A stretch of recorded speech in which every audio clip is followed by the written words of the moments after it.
In the heart of a thriving kingdom nestled by rolling green hills and a mighty river, King Adisa sat on his throne. His kingdom was rich with the hum of life, from bustling markets to the distant call of cattle. Yet, despite the prosperity around him, the king's heart ached with an empty desire. Queen Ife had longed for a child for many years, but the gods had remained silent in response to their prayers. One evening, as the full moon lit the courtyard, Adisa spoke to Ife with a heavy heart. "Perhaps we are not destined to have our own child," he said. "But that does not mean we cannot offer our love to one who needs it." The next morning, they welcomed a boy into their home, the small baby abandoned by the riverbanks. The boy was named Eduwu, meaning unexpected blessing. He was cradled not just in the queen's arms but in the affection of the whole kingdom, growing up under the guidance of the king and queen as their beloved son.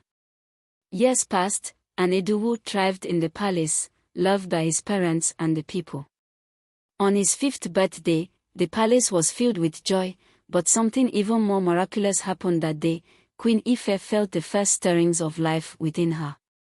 Her long-hidden hope had been answered. She was with child.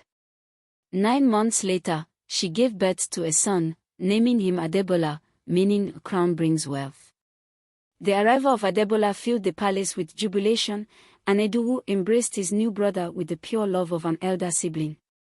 The two boys were inseparable from the start, their bond growing stronger with each passing day.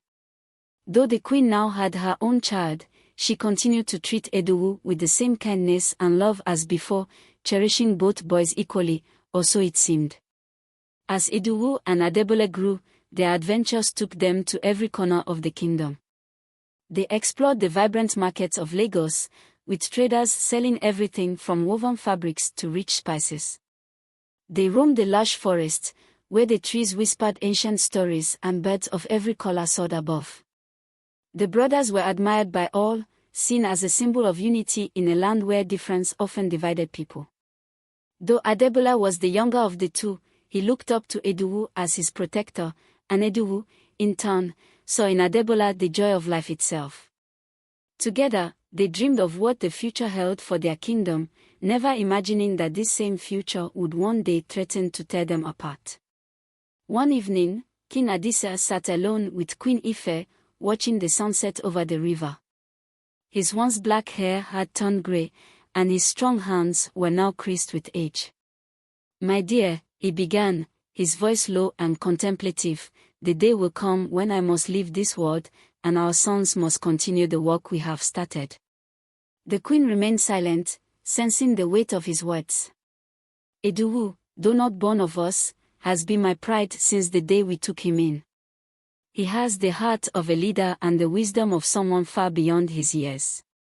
I have decided that when my time comes, he will be the next king." Queen Ife's heart skipped a beat. Though she had once loved Eduwu as her own, something deep within her stirred, a feeling of betrayal. How could Adisa choose their adopted son over Adebola, their blood? She smiled faintly, masking the storm that raged within her. As the days passed, Queen Ife's affection for Eduwu began to dwindle. She tried to push away the bitterness that crept into her heart, but it grew stronger with each passing moment. Each time she saw Eduwu laughing with Adebola, she felt a surge of anger. Her son was the rightful heir, it was his destiny to rule, not Eduwu's. One night, while the palace slept, Ife wandered into the garden, her mind swirling with dark thoughts. "Why should he sit on the throne that belongs to my son?" she whispered to herself. "I must do something before it is too late." From that moment, the queen's heart was set on removing Eduwu from the picture. Her love for him was replaced by resentment, and her mind began to weave plans that would change the course of the kingdom forever. Though Queen Ife kept her plans hidden from the king and her sons, the palace began to buzz with rumors. Servants spoke in hushed tones of the queen's sudden change in demeanor toward Eduwu. Some claimed they had seen her pacing late at night, others noticed how she no longer smiled when Eduwu entered the room. Eduwu, wise beyond his years, sensed the subtle shift in the air. Though he loved his mother dearly, he could not ignore the growing coldness between them. One afternoon, while training in the courtyard with Adebola, he paused and looked towards the queen's chambers. A deep sense of unease settled over him, but he pushed it aside, focusing instead on the bond he shared with his brother. Unbeknownst to him, the queen was already setting her plans into motion. Determined to see her son, Adebola, crowned king, Queen Ife devised a plan that would change everything. She invited both her sons to a grand feast, where the finest meats and fruits were spread across the royal table. Laughter and music filled the air as the brothers celebrated together, unaware of the danger that lurked in the queen's heart. As Idowu reached for his cup, Queen Ife watched closely, her fingers trembling with anticipation. She had laced his drink with a deadly poison, hoping to remove him from the equation once and for all. But just as Idowu was about to take a sip, Adebola knocked the cup from his hand in a playful gesture, spilling its contents onto the ground. The queen's heart raced with fear and frustration. Her plan had failed, and Idowu remained unharmed. But this only deepened her resolve. She would not stop until Adebola took his rightful place as king. That night, Queen Ife lay awake, haunted by her failure. Her once clear mind was now clouded with guilt and doubt. She had nearly taken the life of the boy she had once cradled in her arms, the boy who had called her mother. Yet, the vision of Adebola on the throne continued to drive her. She convinced herself that it was for the good of the kingdom. But each time she saw Idowu's smiling face, the weight of her actions pressed heavier on her chest. She was torn between the love she once had and the ambition that consumed her. Deep inside, a battle raged, but her determination to see Adebola crowned king remained steadfast. One night, while the palace was silent, Queen Ife had a dream. In the dream, she wandered through the kingdom, but everything around her was lifeless. The once thriving city had turned to dust, and the faces of her people were filled with sorrow. As she walked further, she saw Adebola sitting on the throne, but his face was pale, and his crown weighed heavy on his head. Suddenly, a figure appeared before her, and an elder from a distant land. He spoke without moving his lips, his voice echoing in her mind. "Beware, Queen Ife, for your choices will bring ruin upon the land. The kingdom's fate lies not in blood, but in the heart of the one who truly loves it." Ife awoke with a start, her heart pounding in her chest. Could this be a sign? Was she wrong to seek Idowu's downfall? Queen Ife sat up in her bed, the dream still fresh in her mind. Her heart raced, and for the first time, doubt filled her soul. Was her desire for Adebola to rule clouding her judgment? The figure's words echoed, "The kingdom's fate lies not in blood, but in the heart of the one who truly loves it." She found herself watching Idowu more closely. His kindness toward his brother, his natural leadership among the people, and his humble demeanor were undeniable. Could it be that Adisa was right? Was Idowu truly the better choice for the kingdom? Yet the queen could not bring herself to let go of her vision of Adebola as king. The seeds of guilt planted by the dream began to grow, but they were tangled with the roots of her ambition, which refused to loosen their grip. Unbeknownst to the queen, her plotting had not gone unnoticed. The palace guards had whispered among themselves, and soon word reached the ears of one of the king's most trusted advisers, Chief Balogun. A man of deep wisdom, he had been watching over the royal family for many years, and he could sense the storm brewing between the queen and her adopted son. One evening, Balogun requested an audience with King Adisa. In the quiet of the throne room, he spoke carefully, choosing his words with caution. "Your Majesty," he began, "there are things stirring in the palace that may bring unrest to your household and your kingdom. Be mindful of what lies unseen." Adisa, though troubled by the vague warning, trusted Balogun's judgment. He nodded thoughtfully, resolving to watch more closely, though unaware of how close the threat had already come to tearing his family apart. While tensions simmered behind closed doors, Idowu and Adebola remained blissfully unaware of the shadow creeping between them. The brothers spent their days together, engaging in swordplay, hunting through the forest, and riding through the bustling streets of the kingdom. One afternoon, as they practiced archery in the royal courtyard, Adebola turned to Edowu, his face serious. "Do you ever wonder about what will happen when father is gone?" he asked. Edowu hesitated for a moment, then smiled. "Father has always taught us to think of the people first. Whoever sits on the throne, it's our duty to protect them and serve the kingdom. That's what matters." Adebola nodded, but a flicker of something unspoken passed through his eyes. The weight of his mother's expectations hung heavily on his shoulders, though he did not yet understand the full extent of her plans. He could feel the pressure building, but his love for Edowu kept his heart at peace for now. Despite her guilt and growing uncertainty, Queen Ife pressed forward with her dark plans. If poisoning Edowu hadn't worked, perhaps something more subtle would. She decided to consult with a shadowy figure who resided at the edge of the kingdom, a mysterious man known for his knowledge of ancient spells. Late one night, the queen rode out to meet this enchanter. His dwelling was hidden deep within the forest, cloaked in mist. The man greeted her with a knowing smile, as if he had been expecting her all along. "I seek a way to remove a threat," Queen Ife said, her voice shaking.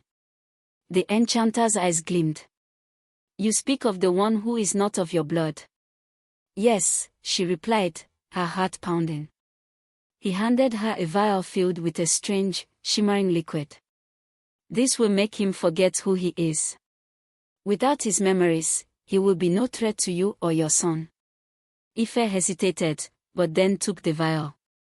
As she rode back to the palace, doubt gnawed at her once more. Could she truly erase Edowu from their lives? Would Adebola truly thrive in the wake of such a cruel act?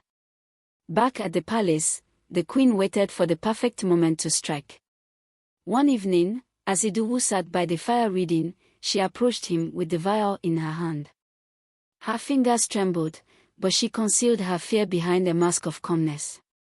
"Edowu," she said softly, offering him a cup of tea in which she had slipped the potion. "You've been working so hard. You should rest." Edowu smiled warmly at his mother, unaware of the danger lurking in the cup.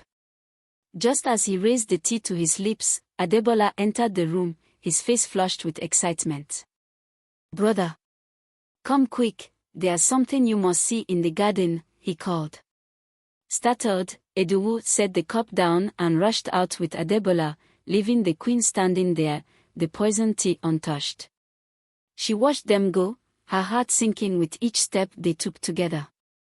Fate had intervened once more. While the queen grappled with her inner turmoil, another wave of change was about to crash upon the kingdom. King Adisa, who had long been a symbol of strength and wisdom, suddenly fell ill. His once vibrant health began to decline rapidly, and soon, he was bedridden. The kingdom fell into a somber mood. The people whispered anxiously about the future of the throne. As the king's condition worsened, a sense of urgency filled the palace. Edowu and Adebola were devastated by their father's illness, spending their days at his bedside, listening to his words of wisdom. Queen Ife, however, saw this as a sign that the time was near. Soon, the kingdom would need a new ruler, and her son Adebola had to be the one. One evening, King Adisa, though weak, called his family to his side. His voice was faint, but his words carried the weight of his final wishes. He reached for Edowu's hand first. "My son," he whispered, "I chose you to be the next king not because of birthright, but because of your heart.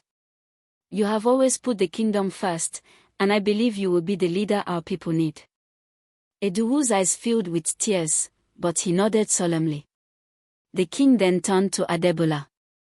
"You are equally important, my son. Together, you and Edowu will bring balance to this kingdom.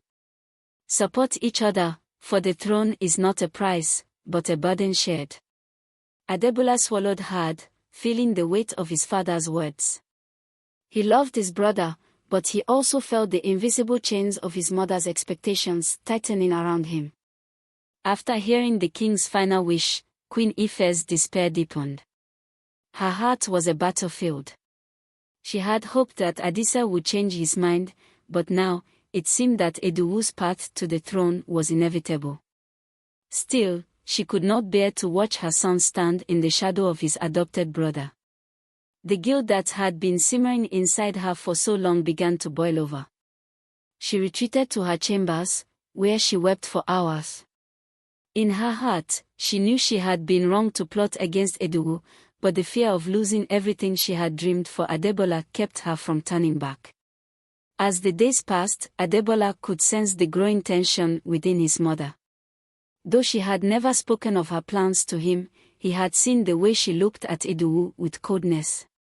He loved his mother dearly, but he could not deny the truth in his father's final words. One evening, while they were alone, Adebola approached his brother. "Eduwu," he began, "I want you to know something.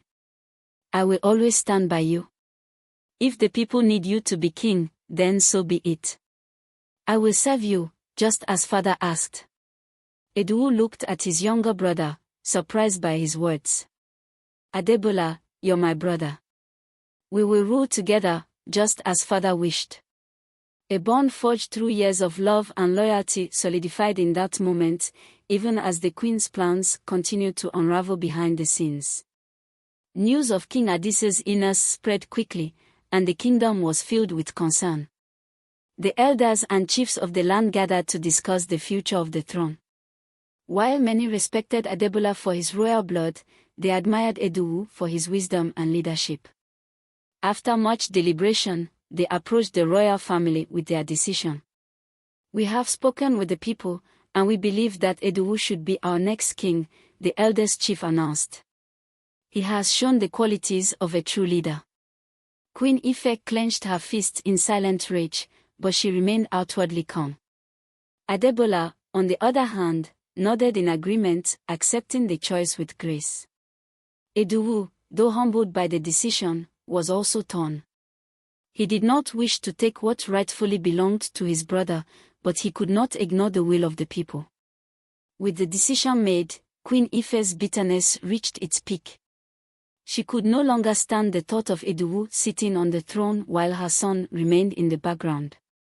Driven by desperation, she confronted Adebola in the privacy of her chambers. "You cannot let this happen," she hissed. "You are the rightful heir. How can you allow Eduwu to take what is yours?" Adebola, filled with sadness, looked into his mother's eyes. "Mother, Eduwu is my brother. Father's wish was for us to rule together. This kingdom is not just about who wears the crown, it's about serving the people." But Queen Ife could not be consoled. "I have done everything for you, Adebola. Everything. And now you will stand aside while he takes your place." Tears welled in Adebola's eyes. "Mother, I love you. But I will not betray my brother. We are stronger together, just as father said." The queen's heart shattered in that moment, realizing that her plans had failed, not because of the kingdom, but because of the love between her sons. In the days following her confrontation with Adebola, Queen Ife found herself alone with her thoughts. The weight of her actions, the poison, the plotting, and the hatred all began to suffocate her. She had risked losing not just her crown, but the love of both her sons. One evening, she wandered through the palace garden, where the flowers bloomed despite the dark cloud that had been hanging over her heart. It was there that Eduwu found her, sitting quietly by the fountain. "Mother," he said softly, sitting beside her. "I know you've been struggling. But I want you to know that I love you. You raised me as your own, and for that, I will always be grateful." Queen Ife looked into Eduwu's eyes and saw no resentment, no anger, only love. It was in that moment that the walls she had built around her heart began to crumble. "I'm sorry, Eduwu," she whispered, tears streaming down her face. "I've been so blinded by my ambition that I forgot what truly matters." Eduwu placed his hand on hers. "We are a family, mother. That's what matters most. Not long after their conversation in the garden, the kingdom mourned the passing of King Adisa. His death was met with great sorrow, but also a deep sense of gratitude for the legacy he had left behind. His wisdom, love for his people, and commitment to unity had set the kingdom on a path toward greatness. At the funeral, both Idowu and Adebola stood side by side, comforting their mother and receiving the support of the people. The kingdom knew that under their joint leadership, the future would be bright. With King Adisa's passing, it was time for the coronation of the new ruler. The people gathered in the grand square of the city, awaiting the moment when their new king would be crowned. To everyone's surprise, as the elders placed the crown upon Idowu's head, he turned and motioned for Adebola to step forward. This kingdom was built on the unity of its people, Idowu declared. And it shall continue to thrive under the unity of its rulers. My brother, Adebola, and I will rule together, just as our father wished. The crowd erupted in cheers, and Adebola stood beside his brother, a smile of pride on his face. The two brothers had always been united in love, and now they would be united in leadership. As the celebration continued, Queen Ife stood at a distance, watching her sons. The weight of her past actions still lingered, but seeing them together, leading the kingdom with wisdom and love, brought her peace. In a moment of clarity, she realized that her dreams for Adebola had come true, not in the way she had imagined, but in a way that honored the spirit of unity and family that Adise had always cherished. She approached her sons, her heart full of gratitude. "I'm proud of both of you," she said softly. "Your father's legacy lives on in you." Idowu and Adebola embraced their mother, and in that embrace, the wounds of the past began to heal. With Idowu and Adebola at the helm, the kingdom entered a new era of prosperity. Under their dual leadership, the village grew, and the people flourished. They worked hand in hand, blending their strengths to create a harmonious rule. The brothers were loved by the people for their fairness, wisdom, and compassion. Together, they brought about advancements in trade, agriculture, and education, ensuring that their father's vision for the kingdom lived on. The capital city became a beacon of culture and progress. Artists, scholars, and traders from across the lands came to the kingdom to share their talents and knowledge. The marketplace buzzed with activity as merchants sold everything from intricate bronze sculptures to the finest fabrics, spices, and delicacies. Idowu and Adebola often walked through the city together, listening to the concerns and ideas of their people. Their connection with the citizens was a key reason for the kingdom's continued prosperity. They never forgot their father's teaching that a true king is one who serves, not rules. The kingdom's influence spread far beyond its borders, as the message of unity under Idowu and Adebola's leadership became an example for neighboring lands. Other rulers sought their counsel, and peace agreements were forged that allowed trade and cooperation to flourish. Queen Ife watched with pride as her sons led with grace and strength. She had once feared that her ambitions for Adebola would be lost, but now, she saw that both her sons were fulfilling their destiny in ways she had never imagined. To celebrate the kingdom's prosperity, Idowu and Adebola decided to host a grand festival, inviting people from all corners of the land. The festival was a celebration of peace, unity, and the bonds that held the kingdom together. The city was decorated with vibrant banners, and the streets were filled with music, dancing, and laughter. The brothers stood side by side on the royal balcony, watching as their people rejoiced. Queen Ife joined them, her heart full of love for her family. She had come to realize that true power did not come from the crown but from the unity and love that held them all together. As the festival continued, a strange yet beautiful phenomenon occurred. The sky, once clear, filled with shimmering lights, like stars falling to the earth. The people gasped in awe, and some whispered that it was a gift from the gods, a sign of their approval for the unity that now reigned in the kingdom. Idowu and Adebola exchanged glances, understanding that this was not just a festival, it was a celebration of the love that had overcome bitterness, the strength that had vanquished fear, and the family that had remained whole. As the years passed, Idowu and Adebola both married and had children of their own. The next generation was raised with the same values of unity, love, and service to the people that had guided their fathers. Though there would always be challenges, the bond between the brothers ensured that their family and their kingdom would continue to thrive. In her later years, Queen Ife often walked through the gardens, where the flowers bloomed brighter than ever before. She thought of her journey, from a mother consumed by ambition to one who had learned the value of unity and love. As she sat by the fountain, she reflected on the choices she had made, both good and bad. Though her heart had once been clouded with envy and fear, she now felt a deep sense of peace. Her sons were happy, her kingdom was flourishing, and she had found redemption in the love of her family. Under the dual rule of Idowu and Adebola, the kingdom remained a place of peace and prosperity.